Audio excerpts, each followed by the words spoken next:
እንደ ክርስትና የተሰቃየ እምነት አለ እንዴ በምድር ላይ? ክርስቲያን የተባለ ሁሉ ከመስሪያ ቤት እንዳይቀጠር፣ ክርስቲያን የተባለ ሁሉ ሀብት እንዳይኖረው፣ ክርስቲያን የተባለ ሁሉ ማምለኪያ አጸድ እንዳይኖረው ያ ሁሉ ተደረገ። ያገኘነ ሰው ሁሉ ጉልበቱን የሚሞክር በክርስቲያኖች ነው። ጉልበት አለኝ የሚል ሁሉ መግደል እንደሚችል የሚያረጋግጠው እኛን በመግደል ነው። የክርስቲያኖችን እንኳን ትልልቆቹን ሕፃናትን አንቆ በመግደል ጀግንነት የሚመስላቸው ሰዎች ናቸው አሉ። በልቶ ያልጠገበው ሁሉ መብላት የሚጀምረው ቤተክርስቲያንን ነው። መውቀስ የሚጀምረው ሁሉ የሚወቅሳት ቤተክርስቲያንን ነው።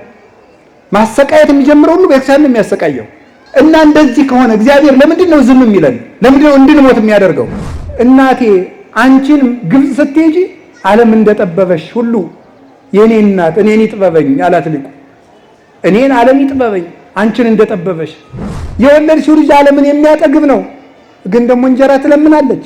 የወለድሽው ልጅ ለዓለም ሁሉ የሕይወት ውሃ ነው፣ ውሃ ይጠማታል፣ በእግሯ ትሄዳለች፣ አውሬ ያስደነግጣታል። ተመልሳ መጣስ ደግሞ ያንን ለፍታ ያሳደገችው ልጇን ደግሞ ልንሰቅልብሽ ነው ተባለች።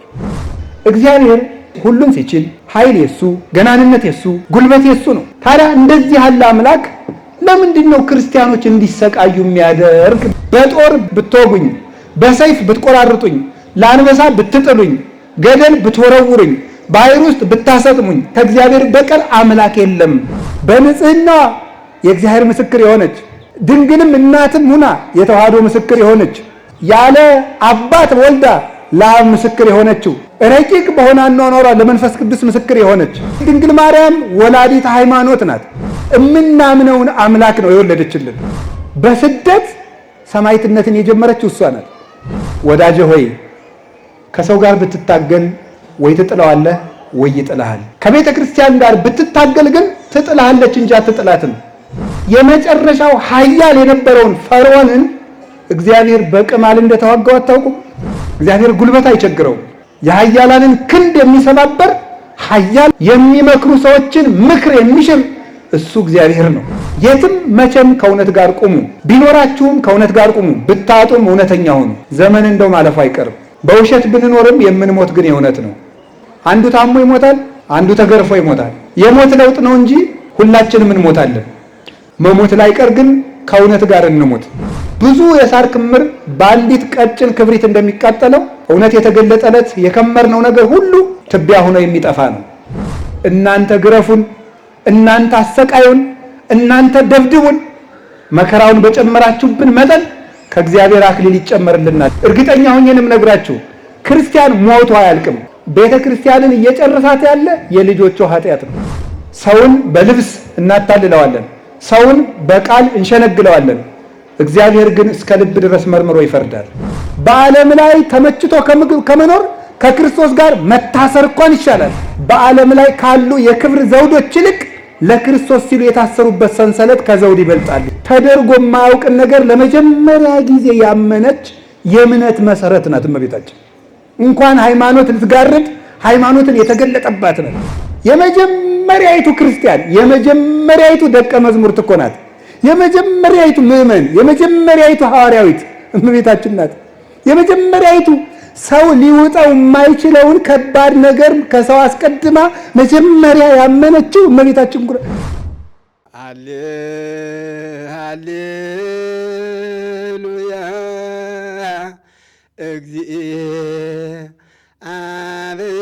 እግዚአብሔር የአብኒ ልሳነ ጥበብህ። ሁላችሁም ቀኝ እጃችሁን አውጥታችሁ ትምህርተ መስቀል አድርጉበትና በስመ አብ ወወልድ ወመንፈስ ቅዱስ አሐዱ አምላክ። በስመ አብ ወወልድ ወመንፈስ ቅዱስ አሐዱ አምላክ። በስመ አብ ወወልድ ወመንፈስ ቅዱስ አሐዱ አምላክ። ይትባረክ እግዚአብሔር ቅድመ ዓለም የነበረ ዓለምን የፈጠረ ዓለምን አሳልፎ የሚኖር የአባቶቻችን አምላክ እግዚአብሔር ስሙ ይክበር ይመስገን። የእናታችን የድንግል ማርያም የቅዱሳን ሁሉ በረከትና ረድኤት አይለየን። ሁላችሁንም እንኳን ለቅዱስ ጊዮርጊስ ወርሃዊ መታሰቢያ በዓል በሰላም አደረሳችሁ። ክቡር መላከ ሰላም ኤፍሬም ሙሉ ዓለም የባህር ዳር ሀገረ ስብከት ስራ አስኪያጅ፣ የተከበሩ መላከ ገነት አባ ወልደ ትንሣኤ የካቴድራሉ አስተዳዳሪ፣ የተከበሩ መምህር ማይበል ፈጠነ የዚሁ ገዳም የአራቱ ጉባኤያተ መጻሕፍት ምስክር መምህር፣ መምህር ቃለ ጽድቅ አየነው፣ መምህር ዮሴፍ፣ የደብሩ የገዳሙ መምህራን፣ የተከበራችሁ አባቶቻችን፣ ካህናት፣ ወንድሞቻችን፣ ዲያቆናት፣ የእግዚአብሔር ቤተሰቦች አንድ አምላክ በሚሆን በአብ በወልድ በመንፈስ ቅዱስ ስም እንዴት አደራችሁ? እንዴት ሰነበታችሁ? እንዴት አረፈዳችሁ? ቸርነት ገንዘቡ የሆነ ፈጣሪያችን ስሙ የተመሰገነ ይሁን። በመካከላችን ተገኝቶ እንዲያስተምረን ቅዱስ ፈቃዱ ይሁንልን። ባለን አጭር ጊዜ የምንማማርበት የትምህርታችን ርዕስ እሞሙ ለሰማዕት በሚል ርዕስ ይሆናል። እስኪ የሰማዕታት እናት በሉ። ድገሙ ሁላችሁ። ሶስተኛ በሉ። በዚህ ርዕስ እንማማራለን። የሰማዕታት እናት በሚል ርዕስ ቃሉን የምናገኘው ቅዳሴ ማርያም ላይ ነው። አባ ሕርያቆስ የተናገረው ነው። ከቤተ ክርስቲያን ሊቃውንት አንዱ ነው። በእርግጥም ሊቅ ነው። ምስጢረ ሥላሴን አንድ ሊቅ ብለን የምንጠራው የመጀመሪያው የሃይማኖቱ ቅድስና ነው። ቅዱስ ሃይማኖት ያለውና ጠንቅቆ የተማረ ያስተማረ የደረሰ ከሆነ ሊቅ ይባላል። በእርግጥም እንደ አባ ሕርያቆስ ምስጢረ ሥላሴን አብዝቶ የገለጠ ሊቅ የለም በሚያስብል ደረጃ አምስጥሮ አስፍቶ ያስተማረን አባት ነው። ሁለተኛ አንድ ሊቅ ብለን የምንጠራው የሕይወቱ ቅድስና ነው። ሕይወቱ የተመሰከረለት እመቤታችን በተአምር ተገልጻ ሕይወቱን በተግባር የገለጸችለት ወይም ተግባራዊ ክርስትና ከሃይማኖት ጋር የተሰናሰነለት ቅዱስ አባት መሆኑን ቅዳሴ በሚቀድስበት መሃል እመቤታችን አዲስ ምስጢርን በመግለጽ ያረጋገጠችለት እግዚአብሔር በጌትነቱ ብርሃን አይምሮውን አስፍቶ ሕይወቱን የመሰከረለት አባት ነው። ስለዚህ አባ ሕርያቆስ ከተናገረው አንዱ ድንግል ማርያምን ያመሰገነበት ቅዳሴ ነው። እዚያ ውስጥ አንድ ምን የሚቃል አለ? እመቤታችን የሰማዕታት እናት ብሎ ገልጿታል። ድንግል ማርያምን የሰማዕታት እናት ብሏታል። ለመሆኑ ሰማዕትነት ማለት ምን ማለት ነው? ሰማዕትነት ማለት ሰማዕት ማለት የግዕዝ ቃል ነው። ሰማዕት ማለት ምስክር ማለት ነው። እስኪ ምስክር በሉ። ሰማዕት ማለት ምን ማለት ነው? ምስክር ማለት ነው።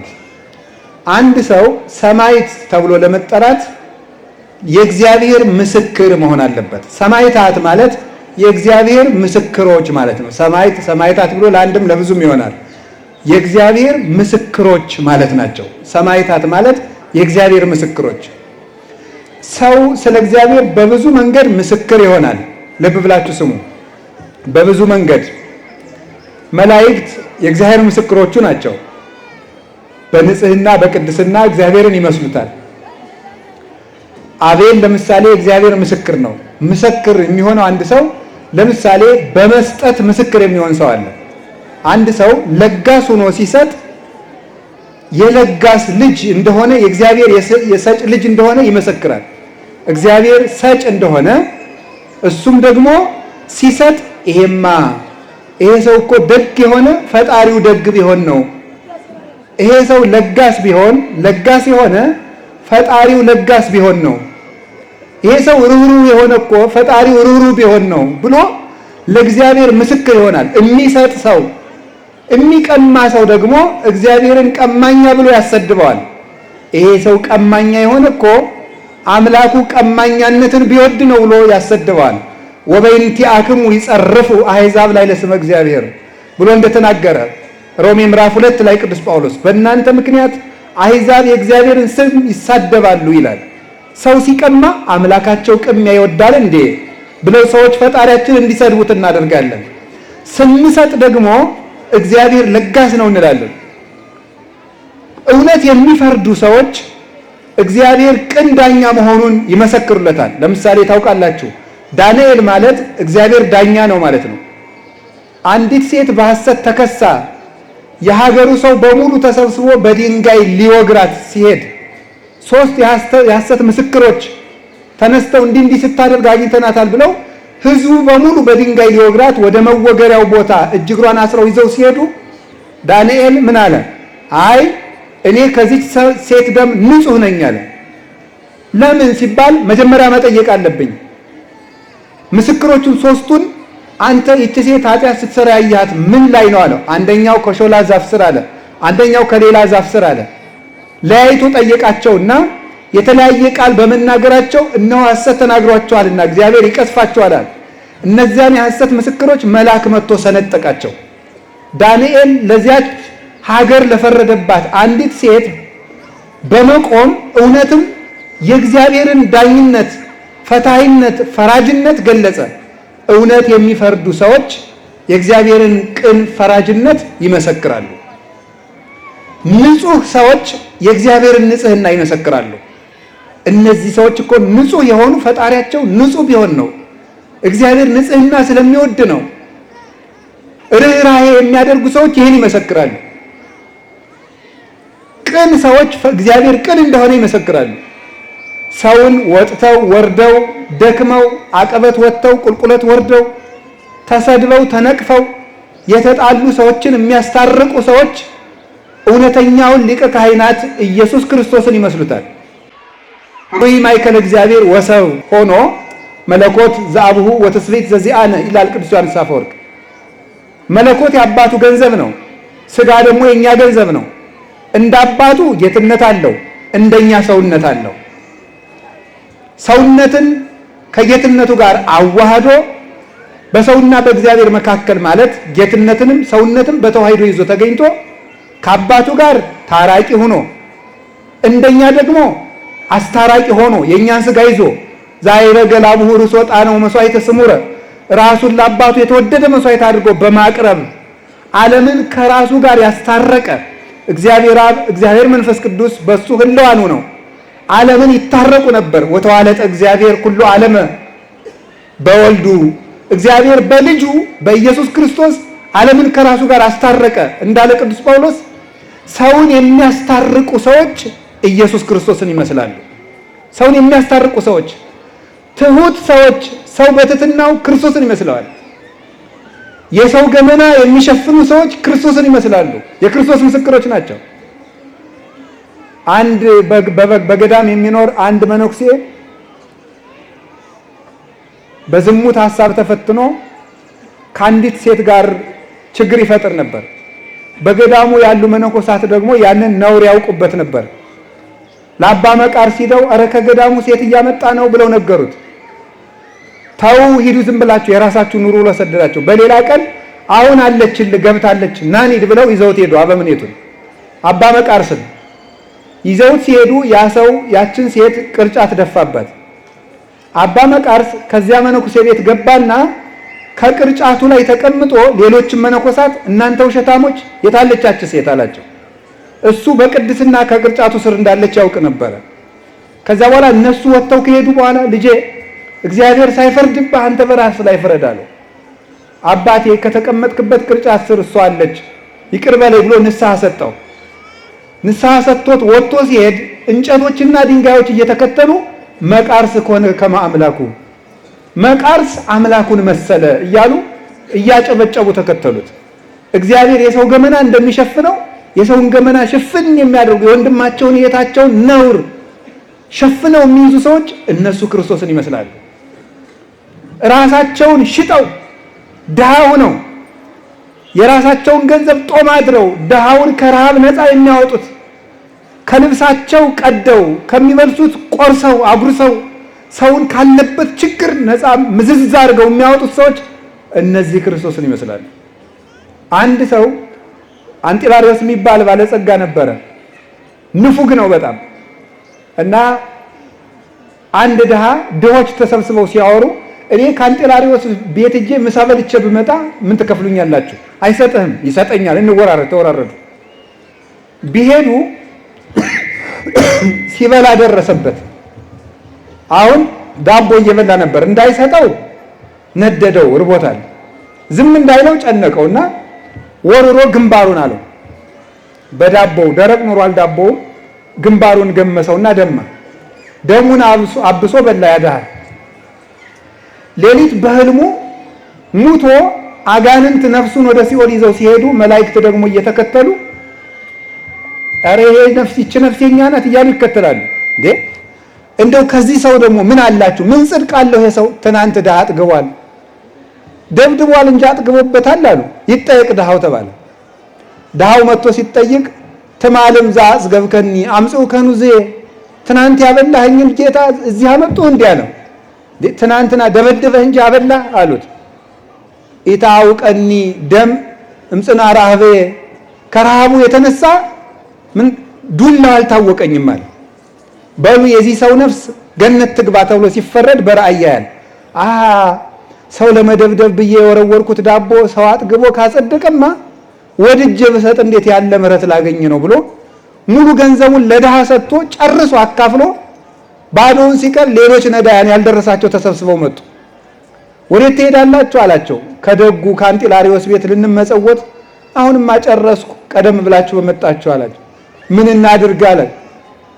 ሽጣችሁ ተካፈሉኝ አላቸው። ሽጣችሁ ተካፈሉኝ አላቸው። ለድሃ ምሕረት የለውም ይላሉ ሊቃውንት። 30 ብር ሸጡትና ተካፈሉት። እንደዚህ አድርጎ በማጥገቡ ይሄ ሰው ማንን መሰለ? ክርስቶስን መሰለ። ጌታ 30 ብር ተሽጦ እኛን የእኛን ረሃብ ስጋውን ቆርሶ ደሙን አፍሶ በመጥገብ እንደዋጀን በማጥገብ ይሄ ሰው ራሱን ሽጦ በማብላት ጌታውን መሰለ። ሰው ክርስቶስን የሚመስለው በዚህ ነው ወገኖች።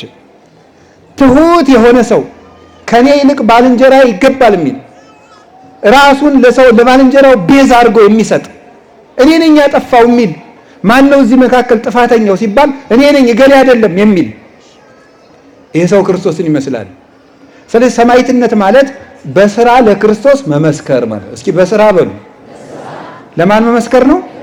ለክርስቶስ መመስከር ነው። ይሄ አንድ ነው። በስራችን ሰው ይታዘባቸዋል። እዚህ እናንተ በአጠቃላይ ወደዚህ የተሰበሰበው ሰማዕተ ክርስቶስ የክርስቶስ ሰማዕታት ነው። መስሪያ ቤት ሄዳችሁ ወረፋ ስትጠብቁ ሰው ይታዘባቸዋል። የክርስቶስ ምስክር መሆን አለባችሁ። አጭበርብራችሁ የሰው ወረፋ ስትወስዱ እናንተ የክርስቶስ ምስክሮች ናችሁ። የሰይጣን የማን ነው የምትሆኑት? የሰይጣን ነው። ሰው ትራንስፖርት በተጣበበበት መቀመጫ ተነስታችሁ ስታስቀምጡ የማን ምስክር ነው የምትሆኑት? የክርስቶስ ምስክር ነው። የትም ቦታ የክርስቶስ ምስክር ሰው መሆን ይችላል፣ ንጹህ በመሆን አንዱ እሱ ነው። ሁለተኛው የክርስቶስ ምስክር መሆን ወይም ሰማዕትነት የሚባለው እውነት በጠፋበት ዓለም ብቻን ከእውነት ጋር መቆም ማለት ነው። እስቲ ብቻን መቆም በሉ። እውነት በጠፋበት ዓለም በሙሉ ተጨልጦ ውሸታም ሲሆን ከእውነት ጋር መቆም ብቻን ማለት ነው። ልክ እንደ ዮሐንስ ወንጌላዊ ማለት ነው። ልክ እንደ ዮሐንስ ወንጌላዊ ብቻን መቆም። 11 ደቀ መዛሙርት ሲበተኑ እሱ ብቻውን ከመስቀሉ ስር ነበረ። ብቻውን ክርስቶስን ጥለው ሲበተኑ። ይሄ ነው ምስክር ማለት፣ ይሄ ነው ሰማዕትነት ማለት። እኔ ምን ላድርግ ሰው የሚያደርገውና ያደረግኩ ማለት አይቻልም። ምን ላድርግ ቄሱ ሁሉ እየሰረቀ አይደል እንዴ ልትል አትችልም። ብቻህን ቁም ነው። ኖህ ብቻውን ነው የቆመ። ልቡ ለጻድቅ ወኩል ከማንበሳ፣ የጻድቀው ሰው ልቡ እንዳንበሳ የተማመነ ነው። ብቻውን ይቆማል። ንስር ብቻውን በአውሎ ንፋስ መካከል ሰንጥቆ እንደሚበራው ብቻውን በመከራ ሞገድ መሃል የክርስቶስ አምድ ሆኖ የሚቆም ሰው እሱ ምስክር ይባላል፣ ሰማዕት ይባላል። እንደዚህ ያሉት ደግሞ ሲገረፉ፣ ሲሰቃዩ፣ ሲቸገሩ ካሉበት አቋም የማይለወጡ ሞት ሳይሰለቻቸው ሞት እነሱን የሚሰለቻቸው፣ ግርፋት ሳይሰለቻቸው ገራፊዎች መግረፍ እስኪሰለቻቸው ድረስ የሚሰቃዩ ግን እውነትን በሙሉ ልባቸው የሚከተሉ ሰማዕታት ይባላሉ። የእግዚአብሔር ሰዎች ከነዚህ አንዱ ቅዱስ ጊዮርጊስ ነው። አንዱ እንግዲህ የእውነት ምስክር ይገርማቸው ብቻውን እኮ ነው። ሰው ከአንድ ሰው ጋር ይታገላል። ሰው ከሰባ ንጉሥ ጋር ብቻውን ይታገላል። እስቲ እግዚአብሔር ያሳያቸው። 70 ነገሥታትን ብቻውን ነው የታገላቸው። የታገላቸው ደግሞ ሰይፍ ታጥቆ አይደለም፣ ጋሻ ነጥቆ ዘገር ነቅንቆ አይደለም፣ እየሞተ ነው የታገላቸው። እየሞተ ለክርስቶስ ምስክር ነበረ። በርህራሄ ይመሰክር ነበር። ጠንቋይ ፈልገው ምን እናድርግ ይሄን ጊዮርጊስ የሚባል ሰው ጠንቋይ ፈልገው መርዝ በጥብጠው ስራይ ደግሞበት የተለያየ የመርዝ ቅመሞችን በጥብጦ ሊሰጠው ሲል ምን ያለ መሰላችሁ ቅዱስ ጊዮርጊስ ያንን ጠንቋይ በታምር አሸንፎ ክርስቲያን እንደሚያደርገው ያውቅ ነበር። ልጄ ቶሎ መርዙን አጠጣኝ እባክህ በአንተ ላይ ጸጋ እግዚአብሔርን አያታለሁና አለው። መርዙን አምጥቶ ሰጠው። ሲጠጣው የቅዱስ ጊዮርጊስ ፊት እንደ ፀሐይ አበራ። ያን ጊዜ ያ ጠንቋይ እኔ በጊዮርጊስ አምላክ አምኛለሁ ብሎ ተመለሰ። ይሄ ምንድን ነው? የእውነት ምስክር። አያችሁ፣ ቅዱስ ጊዮርጊስ መርዝ ለሚመጠብጥለት ሰው ይራራለት ነበረ። እኛ ብናውቅ ኖሮ ሰውን እንኳንስ እያወቅን ገምተን ሰውን እንገላለን። መርዝ ለሚመጠብጥ ሰው ምሕረት ያደርግለት ነበረ ቅዱስ ጊዮርጊስ። ጽኑ ምስክር፣ ብቻውን የተጋደለ ግራግሩን ከግራ እጁ ጋር ቀኝ እግሩን ከቀኝ እግሩ ጋር ፈልጠው ለብቻ ያደረጉበት ቀን አለ። በመጥረቢያ እንደ እንጨት ለብቻው የፈለጡበት የከተከቱበት ቀን አለ። በመንኮራኩር የፈጩት ጊዜ አለ። ፈልጠው ስጋውን ከትክተው መሬት ቆፍረው ከመሬቱ ስር አድርገው ደልድለው ቤት እስከ መስራት ደርሰው ነበረ። የእውነት ምስክር ነው። ግን በእሳት አቃጥለው አመዱ እንኳን ተሰብስቦ ሰው የመሆን እድል ቢኖረው ብለው ሰግተው አመዱን በትነውት ነበረ። ከወታደሮቹ አልጋ በኋላ ግን በክርስቶስ ኃይል ተሰብስቦ ተነስቶ እየተከተለ ይመጣ ነበረ። ቅዱስ ጊዮርጊስ የእውነት ምስክር። ዘማዊት ሴት እንድታታልለው ከታሰረበት ቤት ተወስዶ ተሰጣ ነበረ። እሷንም መለሳት። ከንግስቲቱ ጋር በአንድ ቤት ዘግተውት ነበር። ንግስቲቱንም መለሳት። ከድሃ ቤት ዘግተውት ነበረ። ምንም ከሌለበት በረሃብ እንዲሞት ከስቃይ ጋር ምሰሶውን በማለምለም የክርስቶስን ጸጋ መሰከረ። የድሃይቱን መሶብ በእንጀራ ሞላው።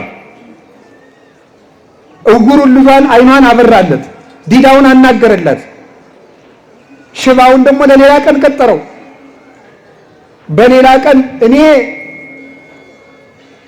በአጵሎን በጣዖቱ ላምን ነው ብሎ ሰው ሁሉ ተሰብስቦ በሄደበት ሰዎቹ ደስታ ሲሞቱ የገሊላው ጊዮርጊስ ሃይማኖቱን ሊክድ ነው እየተባለ ሰው ሁሉ ተሰብስቦ በቆመበት ያች ድሃም የሃይማኖት የመሪ ልትክድ ነው እያለች እያለቀሰች ሽባውን ልጇን አዝላ ስትመጣ ያንን ልጇን አንተ ልጅ እልሃለሁ በጌታዬ በኢየሱስ ክርስቶስ ስም በእግርህ ና አለው። ያ ሽባ ልጅ በእግሩ መጣ ተተርትሮ ድኖ። ሂድና እኔ እንኳን ለጣዖቱ ልሰል ጣዖቱን ጊዮርጊስ ይጠራሃል በለው አለው። ሄደና ጣዖቱን ጊዮርጊስ ይጠራሃል አለው። አንድ ሕፃን ልጅ እያስከተለ ይዞት መጣ እንደ በግ ግልገል። እንኳን ሊሰገድለት ያ ጣዖት ማለት ነው። አንተ ምን ብለህ ነው አንተ ጣዖት ይሄንን ሰው የምታሳስት አለው። እኔ አይደለሁም ሰዎቹ ነው የሚሰግዱልኝ እንዳታጠፋኝ እለምንሃለሁ አለው። አንተም ያደርክበትም እንጨት በጌታዬ በኢየሱስ ክርስቶስ ስም ወደ እንጦሮጦስ ወረዱ ብሎ ሲያዘው መሬት ተሰንጥቃ ጣዖቱን ዋጠችው። ያን ጊዜ ነገስታትን ሁሉ ብቻውን ማረካቸው። ሳይዋጋ የማረከ ንጉስ ነበር ቅዱስ ጊዮርጊስ። ይሄ ነው ሰማዕትነት የሚባለው፣ ምስክር የሚባለው እሱ ነው። ለክርስቶስ ሞቶም የሚመሰክር፣ ታሞ የሚመሰክር፣ እየተገረፈ የሚመሰክር፣ እየተፈጨ የሚመሰክር፣ ክንድ ሙሉ የተሳለ ብረት ያለው ጫማ አጫምተውት ያ የተሳለ ብረት እስከ ጉልበቱ ድረስ እየሰረሰረ እየመጣው ተጎንብሶ እስከሚሄድ ድረስ እየተሰቃየ የእውነት ምስክር ነበረ። እኛ ዛሬ በሳንቲም ድቃቂ በልብስ ላቂ እውነትን እየሸጥናት ነው። በትንንሽ ነገር እውነት እየተሸጠች ነው። እውነት ጠፍታለች። የእግዚአብሔር ቤተሰቦች መገለጡ ግን አይቀርም። ብዙ የሳር ክምር በአንዲት ቀጭን ክብሪት እንደሚቃጠለው እውነት የተገለጠለት የከመርነው ነገር ሁሉ ትቢያ ሆኖ የሚጠፋ ነው። የትም መቼም ከእውነት ጋር ቁሙ። ቢኖራችሁም ከእውነት ጋር ቁሙ። ብታጡም እውነተኛ ሁኑ። ብትታሰሩም እውነተኛ ሁኑ። ሰላም ቢኖርም እውነተኛ ሁኑ። ዘመን እንደው ማለፉ አይቀርም። መሞታችንም አይቀርም። እንሞታለን። ሞቱ የለውጥ ጉዳይ ነው። አንዱ ታሞ ይሞታል፣ አንዱ ተገርፎ ይሞታል። የሞት ለውጥ ነው እንጂ ሁላችንም እንሞታለን። መሞት ላይቀር ግን ከእውነት ጋር እንሞት። በውሸት ብንኖርም የምንሞት ግን የእውነት ነው። መጨረሻ ላይ በእውነት ነው የምንሞተው። ከእውነት ፊት እንቆማለን። ክርስቶስ እውነት ነው። ሰውን በልብስ እናታልለዋለን፣ ሰውን በቃል እንሸነግለዋለን። እግዚአብሔር ግን እስከ ልብ ድረስ መርምሮ ይፈርዳል። ወቀራንብቲሁኒ ያሐትቶ ለጓለ እመሕያው፣ ቀራንብቲሁኒ ያሐትቶ ለኩሉ ጓለ እመሕያው ማለት የእግዚአብሔር ሁለንተናው ፍርድ ነው ማለት ነው። ሰው አይኑ ይፈርዳል፣ ጆሮ ላይ ፈርድ ይችላል። አይኑ ጆሮ ቢፈርድ እጁ አይፈርድም። የእግዚአብሔር ግን ሁለንታ አካሉ ዳኛ ነው ማለት ነው። ቀራንብቲሁኒ ያለው ሁለንታ አካሉ እግዚአብሔር ዳኛ ነው። ሰው በዚህ ያየ በኋላው የሆነ ነገር ብትሉ አያያችሁም። እግዚአብሔር ግን ኋላ፣ ጀርባ፣ ፊት፣ ቀኝ፣ ግራ የለውም። ሁለንተናው አይን ነው። ሁለንተናው ዕውቀት ነው። ሁለንተናው አእምሮ ነው። ከሰው የሸሸግነው ነገር ሁሉ በእግዚአብሔር የተገለጠ ነው። ስለዚህ ሰማዕታት አንድ ነገር የምነግራችሁ የመጨረሻ ሰማዕት የሚባለው ብቻውን ከእውነት ጋር የቆመና ሃይማኖት በጠፋ ጊዜ የእግዚአብሔር ምስክር ከእግዚአብሔር በቀር አምላክ የለም። በጦር ብትወጉኝ፣ በሰይፍ ብትቆራርጡኝ፣ ለአንበሳ ብትጥሉኝ፣ ገደል ብትወረውሩኝ፣ ባህር ውስጥ ብታሰጥሙኝ፣ እንደወደዳችሁ ጸዋትወ መከራ እየለዋወጣችሁ ብታደርጉብኝ ከእግዚአብሔር በቀር እውነት የለም ብሎ የሚናገር ሰው ነው ሰማዕት የሚባለው። እንዲህ ብሎ የሚቆም ብቻውን። አንበሳ የተራበ አንበሳ ፈተው ሲለቁበት እንደ ቅዱስ አግናጢዮስ፣ እንደውም ምዕመናን ተሰብስበው ቅዱስ አግናጢዮስን ለተራቡ አንበሶች ሊጠሉት ሲሉ ምዕመናን ተሰብስበው መምህራችን ጥቂት ተደብቀ ቆይ ባክህ እንድታስተምረን አሉት። ምን አላቸው? ተውኝ ባካችሁ፣ ወደ ጌታዬ ከመሄድበት መንገድ ላይ አትቁሙብኝ አላቸው። ወደ ሞቱን እኮ ነው እንደዛ የሚለው። እንዲያውም አለ የአንበሶቹ ጥርስ ወፍጮ ይሁንና ተፈጭቼ እንደ ንጹህ ስንዴ ለጌታዬ ለኢየሱስ ክርስቶስ መስዋዕት ሆነዋለሁ አለ። የአንበሶቹ ጥርስ ወፍጮ ይሁን ይፍጨኝ አለ። እንዲህ የሚሉ ናቸው ሰማዕታት የሚባሉት ማለት ነው። ደስ እያላቸው ቅዱስ ጊዮርጊስ የሞቱን ደብዳቤ ይዞ ሲሄድ ሰርግ እንደተጠራ ሰው ደስ እያለው ነው የሚሄደው። ደስ እያለው ሊሞት ሲሄድ ማለት ነው። እነዚህ ሰማዕታት ይባላሉ። ለምንድን ነው? አንድ ነገር ልንገራችሁ፣ ማስተላለፍም የፈለግኩት እሱ ነው። እግዚአብሔር ሁሉን ሲችል ኃይል የሱ፣ ገናንነት የሱ፣ ጉልበት የሱ ነው። እግዚአብሔር መሳሪያ ሳይመዝ ዓለምን ጭጭ የሚያደርግበት የዝምታ ኃይል አለው። የፋርስ ንጉሥ ሶርያን ለመዋጋት በመጣ ጊዜ ቅዱስ ኤፍሬም ክርስቲያኖችን ለማዳን የሶርያው ንጉሥ የፋርሱ ንጉሥ፣ ፋርስ ማለት የዛሬዋ ኢራን ማለት ናት፣ ሲጨንቀው እሱ ሶርያ ተቀምጦ ክርስቲያኖችን ሊጨፈጭፋቸው ነው ብሎ አስቦ ምን አደረገ መሰላችሁ? የማይመለስ ሆነ። የያዘው ወታደር ብዙ ነው። ምን አደረገ ቅዱስ ኤፍሬም? እግዚአብሔር ሆይ አንድ ነገር አደርግ ብሎ ጸለየ። ትንኝ መጥቶ በጣም ብዙ ትንኝ የወታደሮችን ፈረሶች በሙሉ እየነደፈት ወታደሩ በእጅ በግር ብለው ፋርስ ድረስ ሸኟቸው። እግዚአብሔር በበቅሎ ይመጣል ስትለው በምን ይመጣል? በትንኝ ይመጣል። ያሸንፋል። እግዚአብሔር እንደዚህ ነው። ዝም ብሎም ይዋጋል። እግዚአብሔር እኮ በምድር ላይ ካሉ ገናና ነገስታት የመጨረሻው ኃያል የነበረውን ፈርዖንን እግዚአብሔር በቅማል እንደተዋጋው አታውቁም?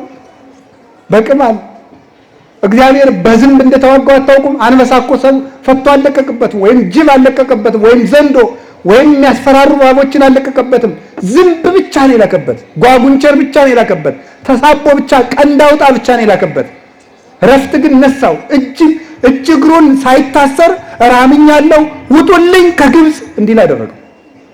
እግዚአብሔር ከፈለገ በቅማልም በቁንጫም ይዋጋል። እግዚአብሔር ጉልበት አይቸግረውም። ተባ ውእቱ ዘያደቅቅ መዝራዕተ ኃያላን፣ የኃያላንን ክንድ የሚሰባበር ኃያል እሱ ማን ነው? እግዚአብሔር ነው። ጠቢብ ውእቱ ዘያረስ ምክረ መካርያን፣ የሚመክሩ ሰዎችን ምክር የሚሽር እሱ እግዚአብሔር ነው። ታዲያ እንደዚህ ያለ አምላክ ለምንድን ነው ክርስቲያኖች እንዲሰቃዩ የሚያደርግ ብላችሁ አትጠይቁኝም? ጠይቃችሁ አታውቁም? እግዚአብሔር እንደው ክርስቲያኖች እንድንሞት የሚያደርገን ለምንድን ነው? ያገኘነ ሰው ሁሉ ጉልበቱን የሚሞክር በክርስቲያኖች ነው። ጉልበት አለኝ የሚል ሁሉ መግደል እንደሚችል የሚያረጋግጠው እኛን በመግደል ነው። የክርስቲያኖችን እንኳን ትልልቆቹን ሕፃናትን አንቆ በመግደል ጀግንነት የሚመስላቸው ሰዎች ናቸው ያሉት። የ2 ዓመት ሕፃን ሰምታችኋል? ሰሞኑ የታነቀ የ2 ዓመት ሕፃን ይታነቃል? ትልቅስ ቢሆን ይታነቃል? ነውር አይደለም እንዴ? እና እንደዚህ ከሆነ እግዚአብሔር ለምንድን ነው ዝም የሚለን? ለምንድን ነው እንድንሞት የሚያደርገው? ልንገራችሁ የእግዚአብሔር ቤተሰቦች፣ አልሆንለት ብሎ ነው? ለኛ ስለማያዝንልን ነው? ባያዝንስ ቢያንስ ለ2 ዓመቱ ሕፃን አያዝንም? እኛስ መቼም በደለኞች ነን። ለምንድን ነው እግዚአብሔር ዝም የሚለን? ታውቃላችሁ? ሰማዕትነት የመንግስተ ሰማያት መግቢያ በር ስለሆነ ነው። እስኪ በሉ ሰማዕትነት በሉ። የመንግስተ ሰማያት ምንድን ነው? መግቢያ በር ነው። ስለዚህ ክርስቲያኖች የክርስቶስ ልጆች በመሆናቸው ሲገደሉ እግዚአብሔር ዝም የሚለው ከዚህ ከዳተኛ ዓለም ወደ እውነተኛው ዓለም ሊወስዳቸው ስለፈለገ ነው። ወደ ቅፉ ሊሰበስባቸው ስለፈለገ ነው። ለዚህ ነበር አንድ የቤተ ክርስቲያን ሊቅ ሁለተኛው ክፍለ ዘመን ላይ የነበረ እናንተ ግረፉን፣ እናንተ አሰቃዩን፣ እናንተ ደብድቡን፣ መከራውን በጨመራችሁብን መጠን ከእግዚአብሔር አክሊል ይጨመርልናል ያለ ለዚህ ነበረ። ክርስቲያኖች በተገፋን ቁጥር ለዚህ ነው የክርስቲያኖችን ደም ጨክኑና አብዝታችሁ እንደ ጎርፍ አፍስሱት ይፍሰስ፣ እነሆ ያ ደም ዘር ሆኖ ሌላ ክርስቲያን አብዝቶ ያበቅላል። የቅዱስ ጊዮርጊስ ደም ዘር ነበረ። ብቻውን ሲገርፉት ሙቶ ሲነሳ ምን ያለ እያበራ ቦግ ሲል ፊቱ፣ የዚያን ጊዜ የንጉሱ ሰራዊት በሙሉ እኛም በዚህ ሰው አምላክ አምነናል ይላሉ። የሰማዕታት ደም ዘር ነው፣ አፍስሱትና ሌላ ክርስቲያን ያበቅላል ያለ ለዚህ ነበረ። የመንግስተ ሰማያት መግቢያ በር ነው። ታውቃላችሁ? የግብፅ ኦርቶዶክስ ተዋሕዶ ቤተክርስቲያን የዘመን ለመለወጫ የምታደርገው ዓመተ ሰማዕታትን ነው። አዲስ ዓመቷን የምትጀምረው ሰማዕታት ብዙ ክርስቲያኖች የተገደሉበትን ዓመት ነው። ለምን ሲባል የዘመን መለወጫው ዕለት የአዲስ ዓመት መግቢያ እንደሆነ ሁሉ ሰማዕትነት የመንግስተ ሰማያት መግቢያ በር ነው። ግብፅ ውስጥ ያለ ክርስቲያን እያንዳንዱ ክርስቲያን በክርስቶስ ስም ለመሞት እየተዘጋጀ ነው የሚኖረው። በአፄ ካሌብ ጊዜ ናግራን ወይም የዛሬዋ የመን ውስጥ አንድ አይሁዳዊ ንጉስ ክርስቲያኖችን እየጨፈጨፈ ይገላቸው ነበር። እናቲቱን ልጁ ፈርቶ እኔ አላምንም እንዲል እግዚአብሔር ያሳያችሁ፣ የ5 ዓመቱን ሕፃን አይኑ እያየ እናቱን እሳት ውስጥ ከተቱበት። ያንን ሕፃን ንጉሱ ቀረበና ምን አለው መሰላችሁ? የኔ ልጅ ጎሽ እንደ እናትህ እሳት እንዳይበላ ክርስቶስን ክጄዋለሁ በል፣ ለአንተ ጥሩ ጥሩ ልብስ አሰፋልሃለሁ ገዛልሃለሁ አለው። ምን አደረገ ታውቃላችሁ? እንዳታውቃላችሁ? እባክህን አንተ ሰው ከእናቴ ጋር ወደ ክርስቶስ ሊሄድበት ልቀቀኛል። የስንት ዓመት ልጅ ነው? የ5 ዓመት ልጅ። እምቢ ብሎ ቢጨብጠው እጁን ነክሶት፣ የልጅ ጉልበቱ ምንድነው? ጥርስ ነው። የንጉሱን እጁን ነክሶ ሮጦ ሄዶ እናቱ የገባችበት እሳት ገባ። እንዲህ አድርገው ነው የታገሉት። ሰማዕትነትን ክርስቶስ ዝም የሚለው ክርስቲያኖች ሲታረዱ እንደ በግ፣ ሕፃናት ሲቀሉ ያለ ዕድሜያቸው ዝም የሚለው ለምንድን ነው? የመንግስት ሰማያት መግቢያ በር ነው። ሰርግ ነው። ለቤተ ክርስቲያን የልጆቿ ሞት ሰርጓ ነው። አትሸነፍም። እርግጠኛ ሆኜ ነው የምነግራችሁ። እንዲያው ቤተ ክርስቲያንን እየጨረሳት ያለ የልጆቿ ኃጢአት ነው። እየጨረሰን ያለ የኛ መበላላት ነው እንጂ የሌሎቹ ሰይፍስ ክርስቲያንን አይጨርሰውም። የሚጨርሰን የኛ ነውር ነው የሚጨርሰን። ነውራችን ግን ይጨርሰናል። እግዚአብሔር በቃ ብሎን ንስሐ ከገባን ግን እርግጠኛ ሆኜ ነው የምነግራችሁ ክርስቲያን ሞቶ አያልቅም። ክርስቲያን የሚያልቀው በኃጢአት ብቻ ነው። ሁለተኛስ ሰማዕትነትን ክርስቶስ ለምንድን ነው ዝም የሚለው? የሰይጣን ጉልበት ባዶ እንደሆነ ለማሳየት ነው። እስኪ በሉ ተናገሩ። የሰይጣን ጉልበት ምን እንደሆነ ለማሳየት ነው። ባዶ እንደሆነ ለማሳየት ክርስቶስ ዝም ይላል። እግዚአብሔር ያሳያችሁ። ቅድም እኮ የቅዱስ ጊዮርጊስን ሕይወት ነግሬያችኋለሁ ስለምታውቁት ነው እንጂ 70 ነገስታት ብያችኋለሁ። እሱ ግን ስንት ነው? አጃቢ ያለው ወታደር አለው ሰራዊት አለው። ስንት ነው? ብቻውን ያሸነፋቸው። ሰይጣን ምንም አቅም ቢጠቀም ቤተክርስቲያንን ማሸነፍ እንደማይችል ለማሳየት ክርስቶስ ልጆቿ እንዲሞቱ የሚያደርገው ለዚህ ነው። እነሱ አክሊል ይቀበሉበታል፣ ሰይጣን ደግሞ አቅመቢስ በሆኑ ያሳያሉ። እንደ ክርስትና የተሰቃየ እምነት አለ እንዴ በምድር ላይ? የለም እኮ። ታውቃላችሁ የመጀመሪያው ክፍለ ዘመን ጀምሮ እኮ ምን ይደረግ ነበር? ክርስቲያኖችን ጦም አውለው ህዝብ ተሰብስቦ ስቴዲየም ላይ የተራቡ ውሾች ይለቀቃሉ። ጦማቸውን 3 ቀን ያደሩ ክርስቲያኖች ከተራቡ ውሻው ጋር ምግብ ይሰጣቸዋል። ምግብ ተሰጥቷቸው እንበላለን ብለው እጃቸውን ሲሰዱ ትንሽ ነው ምግቡ የሚደረገው፣ ውሻው እጃቸውን ይነክሳቸዋል። ሲነክሳቸው ይሳቅባቸዋል። ከውሻ ጋር ትግል ይገጥማሉ። ከአንበሳ ጋር ያታግሏቸዋል። አስረው እኮ ነው አስጎንብሰው አስረው እነሱን እየተረገጡ ወደ አልጋ ይወጣሉ።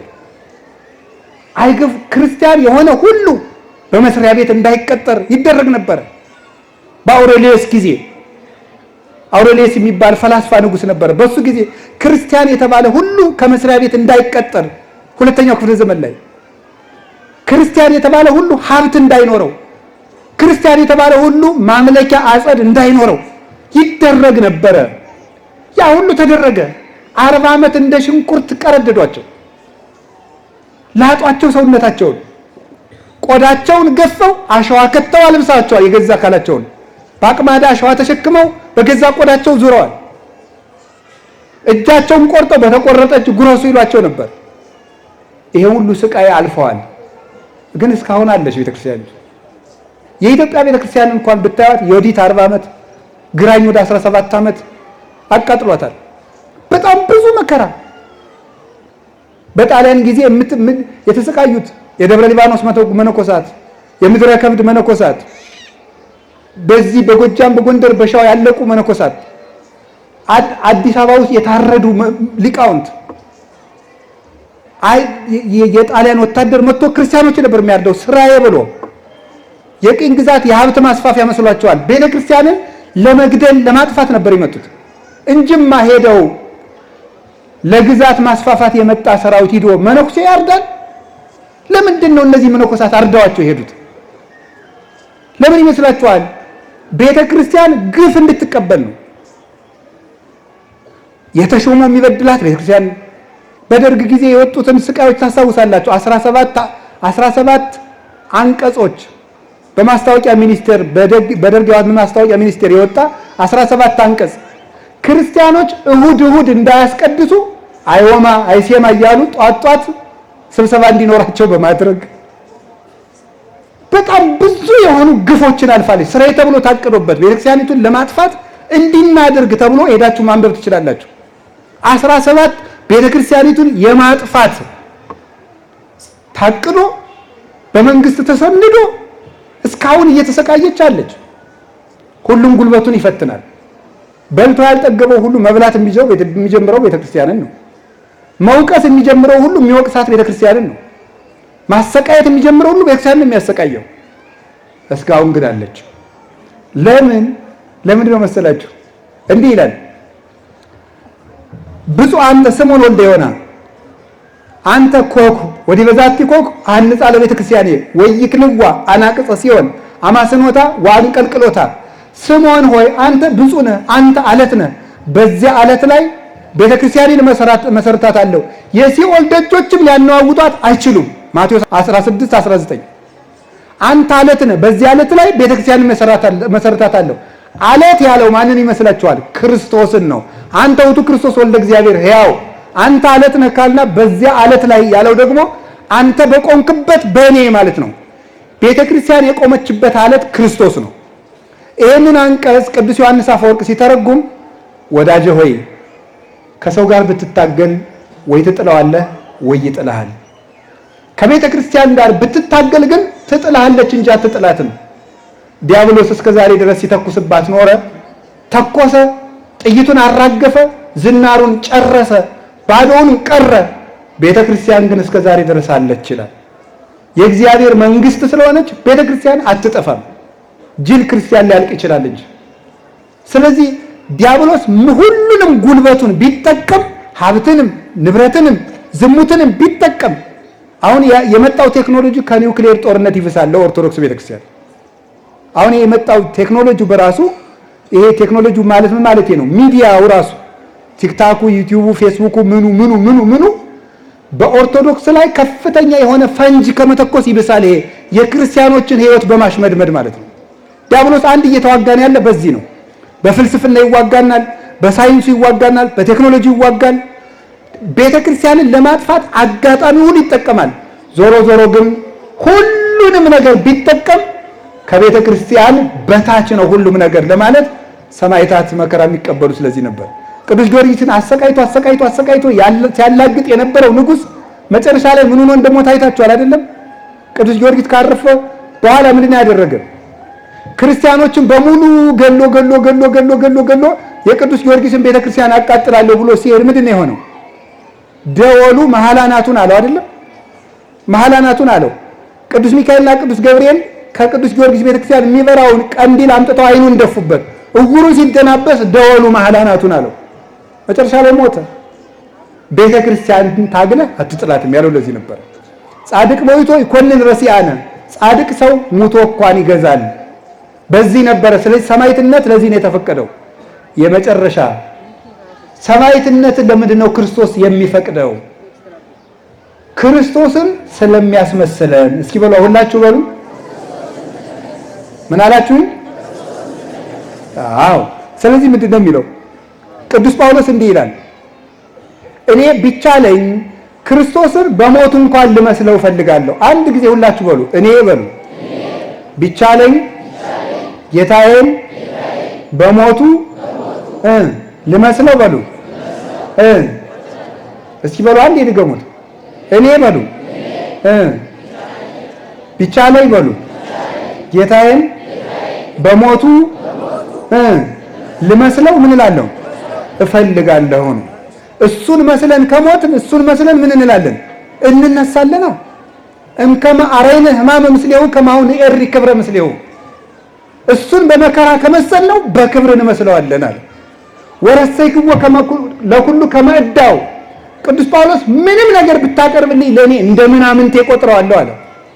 ምን ታተርፋለህ ትሉኝ እንደሆነ አለ፣ ሹመትም አምጣልኝ፣ ሀብትም አምጣልኝ፣ ንብረትም አምጣልኝ፣ እውቀትም ዝናም አምጣልኝ፣ ለእኔ ሁሉ ነገር ምናምንቴ ነው አለ። ለምን ምን ታተርፋለህ? ከመ እርብሖ ለክርስቶስ፣ እኔ ክርስቶስን ትርፍ አደርጋለሁ አለ። እስኪ በሉ ክርስቶስን በሉ። ስለዚህ ሀብታችን እናጣለን፣ ቤት እናጣለን፣ ቦታችን እነጠቃለን። ቀጥለንስ እጃችን እንቆረጣለን፣ አይናችን ይወጣል፣ እግራችን ይቆረጣል፣ ሰውነታችን ይሰነጠቃል። መጨረሻ ላይ ማንን እናተርፋለን? ክርስቶስን። እዩትማ ቅድም እንደነገርኳችሁ እኮ ነው። ቅዱስ ጊዮርጊስን በመንኮራኩር ፈጭተው አቃጠሉና አመዱን ዘሩት። ጊዮርጊስ የሚባል አተረፍን። እስቲ አቃጠሉ፣ ተፈጨ፣ ተዘራ። አሁን እጁ ቀርቷል፣ አይኑ ቀርቷል፣ ጆሮ ቀርቷል፣ ልቡ ቀርቷል። ምን አካል ቀርቶታል? ምንም። አቃጥለው ዘርተው ሲመለሱ ጌታ አነሳው። ከኋላቸው እየተከተለ አብረን እንሂድ እያላቸው መጣ። ማና አንተ? ጊዮርጊስ። ቅድም የዘራችሁኝ ጊዮርጊስ፣ ቅድም አልበተንም እንዴ? እናንተ በተናችሁኝ፣ አምላክ የሰበሰበኝ አላቸው። ይኸው እጃችን እግራችን እንኳን ቢያልቅ መጨረሻ ላይ ግን ክርስቶስ ከቀረን ችግር የለም። ብቻ እሱን እናትርፍ። ሁሉም ነገር ንጣው፣ ወዳጅም ባድም ይካደድ። መድኃኔዓለም ካለ ሁሉ ይመጣል።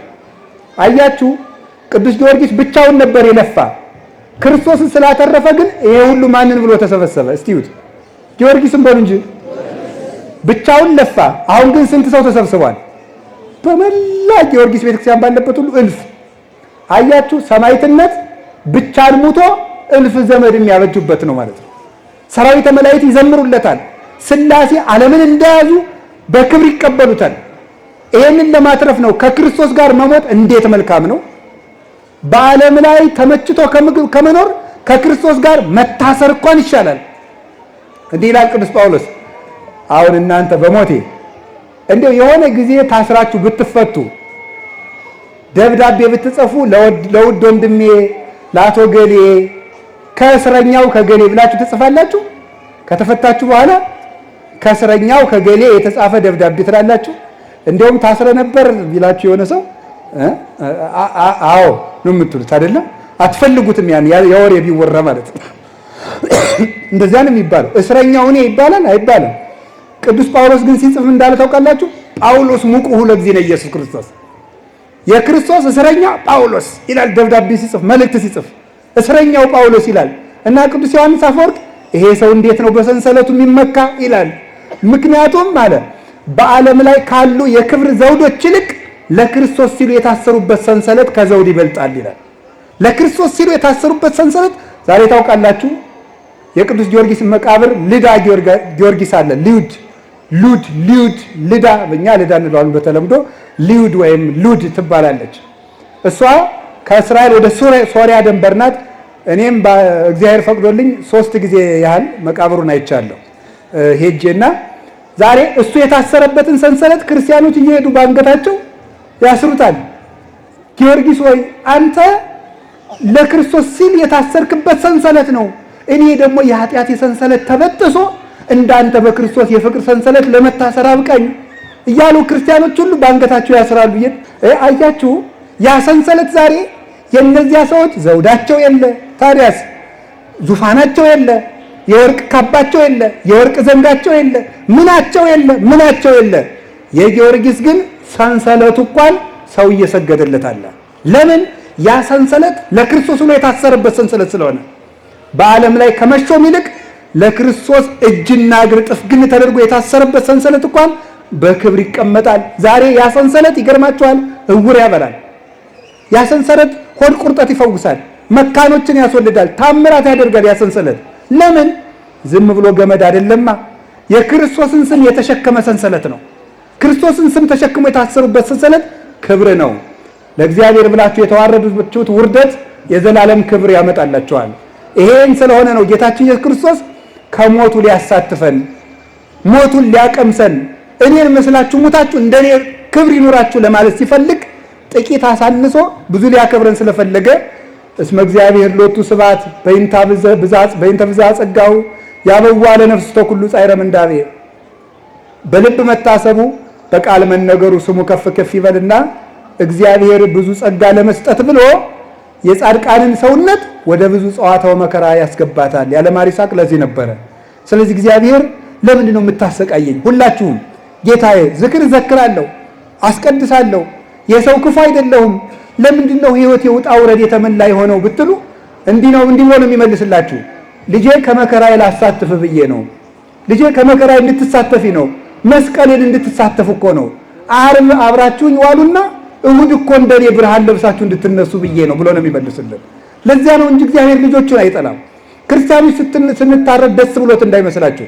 ግን አያችሁ፣ ይኸውላችሁ አባት እኮ ልጁን ምን ያስተምረዋል ታውቃላችሁ? ድሮ የከተማ ልጅ አላውቅም። እኛ ግን ገጠር ስናድግ አባቶቻችን ይተኙና እግራቸውን ወደ ላይ ሰቅለው ከእግራቸው ጋር እያታገሉ ትግል ያስለምዱናል።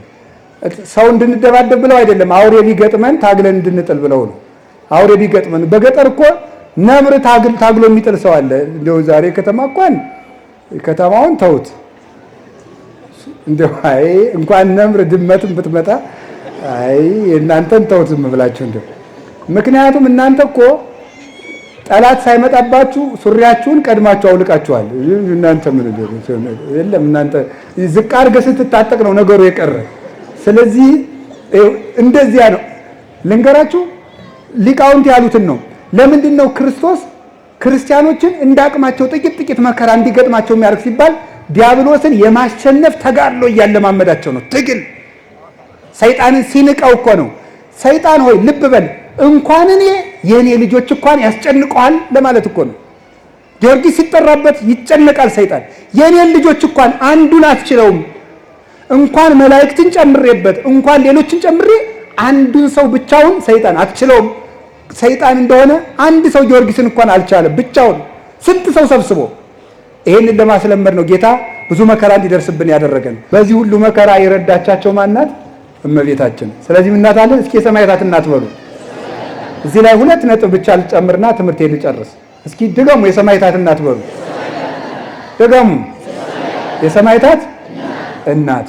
የመጀመሪያው ለምንድን ነው እመቤታችን የሰማዕታት እናት የምንላት? ድንግል ማርያም መጀመሪያ የሰማዕታት ክብራቸው ማን ነው?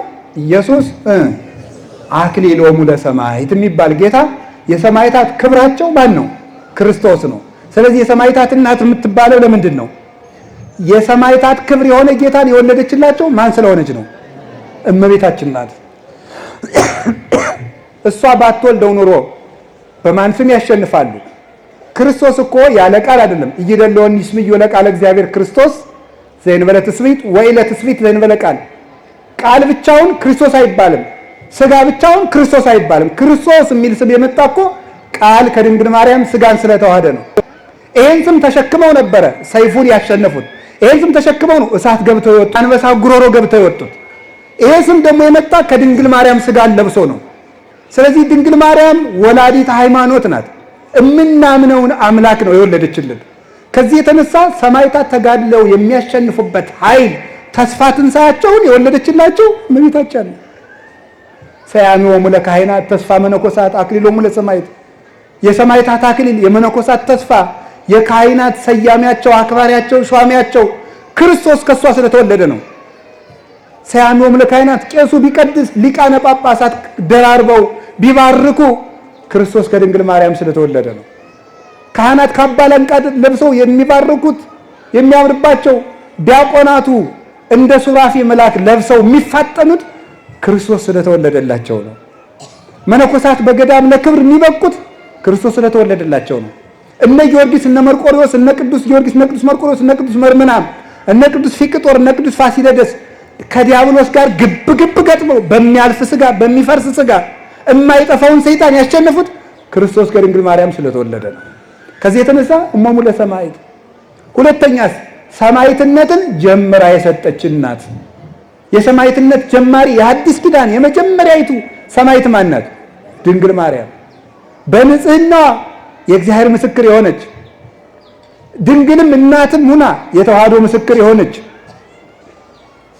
ያለ አባት ወልዳ ለአብ ምስክር የሆነችው ረቂቅ በሆነ አኗኗሯ ለመንፈስ ቅዱስ ምስክር የሆነች መጨረሻስ ምን ያደረገች ናት? እመቤታችን በስደት ሰማዕትነትን የጀመረችው እሷ ናት። ይሄው አሁን የተሰደደችበትን ወቅት ነው አሁን ጽጌ ብለን የምናከብረው። እግዚአብሔር ያሳያችሁ፣ ክርስቶስ ያመልክታችሁ። እኔ እንደ ድንግል ማርያም ያለ ሃይማኖተኛ ሰው በምድር ላይ ሰምቼ አላውቅም። እናንተም አልሰማችሁም፣ እርግጠኛ ነኝ ነው ሰምታችኋል። የመጀመሪያይቱ ክርስቲያን የመጀመሪያይቱ ደቀ መዝሙርት እኮ ናት። የመጀመሪያይቱ ምዕመን የመጀመሪያይቱ ሐዋርያዊት እመቤታችን ናት። የመጀመሪያይቱ ሰው ሊውጠው የማይችለውን ከባድ ነገር ከሰው አስቀድማ መጀመሪያ ያመነችው እመቤታችን አምላክን ትወልጃለሽ። ኧረ በፍጹም ምንድነው የምታወጉት ነው የሚባለው እኮ። ይሄ የማይደረግ ነገር ነው። አምላክን ሰው አይወልደውም ሳትል ኧረ እኔ ወንድ ሳላውቅ እንዴት ይሆናል ይሄ ነገር? ለእግዚአብሔር የሚሳነው ነገር የለም ብሏታል። አዎ ለእግዚአብሔርስ የሚሳነው ነገር የለም። እሺ አለች። እንዴ እዚያ በፊት እኮ አምላክን ሰው ወልዶት አያውቅም፣ አይታ አታውቅም፣ ሰምታ አታውቅም። ዘካርያስ እኮ አብርሃም ካረጀ በኋላ ወልዷል የሚለውን ስብከት እያወቀ አንተ ተወልዳለህ ሲለው ማመን አቅቶታል። ድንግል ማርያም ግን ተደርጎ የማያውቅን ነገር ለመጀመሪያ ጊዜ ያመነች የእምነት መሰረት ናት እመቤታችን። እንኳን ሃይማኖት ልትጋርድ ሃይማኖትን የተገለጠባት ናት። ልብ በሉ። ከዚያስ በኋላ ደግሞ የምትወልጂው ልጅ ለዘላለም መንግስቱ የማያልፍ ነው ተባለች። እሺ ስሙ ኢየሱስ ነው፣ ዓለምን ያድናል ተባለች። እሺ ወልዳ ስጨርስ ደግሞ ሕፃኑ ይሞታል፣ ይዘሽው ሽሽ። የማይሆን ነገር ነው። ምንድነው የምትሉት? የምትወልጂው ልጅ ምንድነው ተብላለች? መንግስቱ ለዘላለም ነው። የምወልደው ልጅ ለመንግስቱ ለዘላለም ከሆነ እንዴት ሊፈራ ይችላል ብላ እምነቷ እንዴት አልተነካባትም? አይገርማችሁም? የኔ ልጅ ኢየሱስ ነው። ኢየሱስ ማለት መድኃኒት ነው። ዓለምን የሚያድን ከሆነ የአንድ ሰፈር ንጉሥ ፈርቶ እንዴት ይሰደዳል? ሬ ንግር ፈርቶ የሚሰደድ ከሆነ እንዴት አምላክ ብዬ ልቀበለው እችላለሁ አላለችም። ለሰው ቤዛነት እንደሚሰደድ ስለምታውቀው እሺ። የ15 ዓመት ልጅ ናት። መንገድ ሄዳ አታውቅም፣ ሀገር አታውቅም። ሴት ናት፣ ልጅ ናት። በ15 ዓመቷ ልጅ አዝለሽ ግብፅ ሂጂ። እንዴት ያለ መከራ ነው እናንተ! ወደማታውቀው ሀገር መንገድ ሄዳ የማታውቅ ልጅ፣ የአንድ ልጅ እናት አባት የሌላት ወደማታውቀው ሀገር በምንድን ነው የምትሄደው? መኪና የለም፣ ፈረስ የለም፣ በቅሎ የለም፣ ሰረገላ የለም፣ በአህያ ለዚያውም በእስራኤል የክረምት ወራት በረዶ በበዛበት ሄዳስ ግብፅ የምታርፈው ወማን ቤት ነው? የትም ማረፊያ የሌላት። ለዚህ እኮ ነው ሊቁ ይጽብበኒ እግዝእትየ ከመ ጸበበኪ ዓለም በምልኡ ያለ። እናቴ አንቺን ግብፅ ስትሄጂ ዓለም እንደጠበበሽ ሁሉ የኔ እናት እኔን ይጥበበኝ አላት ሊቁ። እኔን ዓለም ይጥበበኝ አንቺን እንደጠበበሽ ብሎ ያለቀሰላት ለዚህ ነበረ። እንዲህ ብላ ተቸግራ ሄደች። እሺ 700 ኪሎ ሜትርን በእግርሽ ሂጂ። እሺ እማን ቤት ነው የማርፈው? መንገድ ላይ ሴት ነው የማርፈው? የለም። እየተሰቃየች ሄደች። ኢትዮጵያን ደግሞ ዙራ ተንከራታ ግብፅ አርፋ ደግሞ ነይ ኢየሩሳሌም ሂጂ። እሺ የወለድሽው ልጅ ዓለምን የሚያጠግብ ነው፣ ግን ደግሞ እንጀራ ትለምናለች። የወለድሽው ልጅ ለዓለም ሁሉ የህይወት ውሃ ነው፣ ውሃ ይጠማታል። በእግሯ ትሄዳለች፣ አውሬ ያስደነግጣታል። ተመልሳ መጣች ደግሞ ያንን ለፍታ ያሳደገችው ልጇን ደግሞ ልንሰቅልብሽ ነው ተባለች። አንድ ሳይንቲስት የተናገረው ንገራችሁ። ሁሉም እናቶች ይላል የራሳቸውን የልጆቻቸው ስቃይ የራሳቸውን ያህል ይሰማቸዋል ይላል። ገብቷቸዋል? እስኪ በሉ አንዴ ሁሉም እናቶች በሉ የልጆቻቸው ስቃይ የራሳቸውን ያህል ምን ይላቸዋል? ይሰማቸዋል። ገብቷቸዋል ምን ማለት እንደሆነ? ምን ማለት በትክክል አሁን አንድን ሕፃን ልጅ ከእናቱ ፊት መርፌ ብትወጉት መርፌው ወደ ራሷ ሰውነት የገባውን ያህል ያማታል እናቲቱ። ልጅ ድንግል ማርያም እንግዲህ ይሄን መርፌ ብላችሁ አስቡት። ወይም ልጁን በኩርኩም ብትመቱት እዚያ ልጅ ራስ ብቻ ላይ አይደለም ያርፈው፣ ያ ኩርኩም እናቱ ራስ ላይ ያርፋል። ይሰማታል ህመሙ። አሁን ወደ ክርስቶስ ውሰዱት። አዝላ ግብፅ ድረስ የተንከረተተችለትን ልጇን ፊት ለፊት አይኗ እያየ ክንድ ሙሉ ችንካር ገብቶበት ተመለከተች። በጦር ተወግቶ አየችው፣ ደምቶ አየችው። ይህንን ሁሉ ስቃይ አይኗ እያየ የተቀበለች ናት። ግን ደግሞ በዚያው አይኗ ደግሞ ተነስቶ አየችው፣ አርጎ አየችው። ታዲያ የሰማዕታት እናት የተባለች ለዚህ እኮ ነው። በዕለተ ዓርብ ከመስቀሉ ስር ቆማ እነሱም ከመስቀሉ ስር በእውነት አደባባይ እንዲቆሙ ምስክር የሆነቻቸው እመቤታችን ቅድስት ድንግል ማርያም ስለሆነች የሰማዕታት እናት በሉ እንጂ። መከራውን ጀምራ ሰጥታቸው በመከራው ፍጻሜ ደግሞ ደስታ አይታ እነሱም ከክርስቶስ ጋር ቢሰቃዩ መልሰው ደግሞ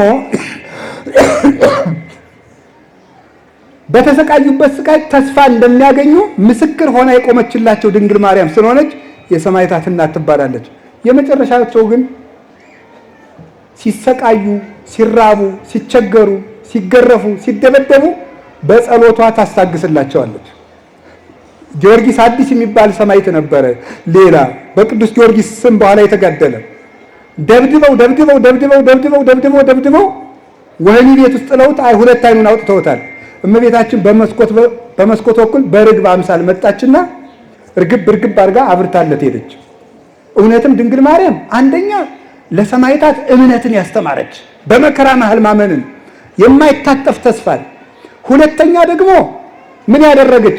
ስቃይን እንደ በረከት የተቀበለች፣ ሶስተኛ እሷ ደግሞ በመከራችን መካከል ምርኩዝ የምትሆነን እናት ስለሆነች ከእውነት ጋር ስንቆም አብራን የምትቆም እናታችን ስለሆነች እኛንም ሰማዕታት እናት እንትባሉ። ስለዚህ የሰማዕታት እናታቸው ድንግል ማርያም እኛንም በመከራችን ጊዜ አትለየን። ወስብሐት ለእግዚአብሔር። ይቆየን።